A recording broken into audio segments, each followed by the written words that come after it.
আজ আমি বানাবো মুসুর ডালের বড়া দিয়ে নিরামিষ চাল কুমড়ো। এর জন্য আমি চাল কুমড়ো নিয়ে নিয়েছি এবং চাল কুমড়োকে এরকম ঝিরিঝিরি করে কেটে ধুয়ে নিয়েছি। এবার আমি আগের দিনই মুসুর ডাল ভিজিয়ে রেখেছি, ওই ডালটি আমি ধুয়ে নিয়েছি। এবার ওতে আমি দিয়ে দেবো 2টা কাঁচা লঙ্কা, দিয়ে এবার আমি এটি পেস্ট করে নেব। পেস্ট হয়ে গেলেই দিয়ে দেবো এখানে স্বাদ মতো নুন, হলুদ দিয়ে এবার ভালো করে আমি মেখে নেব। এদিকে আমার মাখা হয়ে গিয়েছে। এবার আমি কড়াইয়ে সাদা তেল গরম করে নিয়েছি। এবার মসুর ডালগুলোকে আমি এরকম ছোট ছোট বড়া করে ভেজে নেব। বেশি বড় বড় করব না, আমি ছোট ছোটই করে নেব। ছোট ছোট করলে খেতে ভালো লাগে আরো।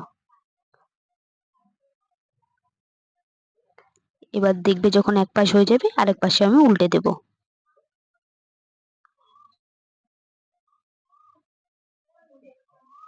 এরকম করে আমি বড়াগুলোকে লাল লাল করে ভেজে নেব। বড়াগুলো আমার ভাজা হয়ে গিয়েছে, তুলে নেব। সবগুলো বড়া আমি এরকম করে ভেজে নিয়েছি। এবার আমি ওই তেলেই আর একটু সর্ষের তেল দিয়ে দেব।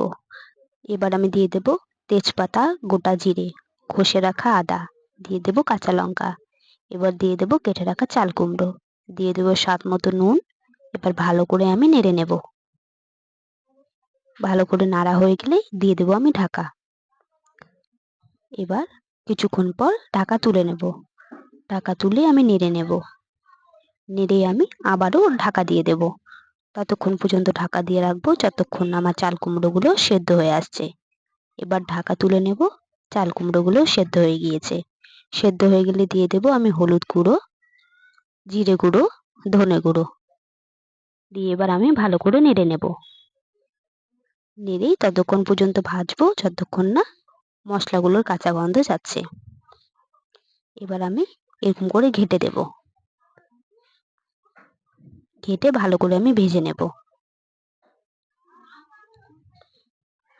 ভাজা আমার হয়ে গিয়েছে, মশলাগুলোর কাঁচা গন্ধও চলে গিয়েছে। এবার আমি দিয়ে দেব পরিমাণ মতো জল। বেশি জল দেব না, কারণ চাল কুমড়োগুলো আমার আগেই সেদ্ধ হয়ে গিয়েছে। জল দিয়ে নেড়ে নেব। নেড়েই আমি ঝোলটিকে ফুটতে দেব।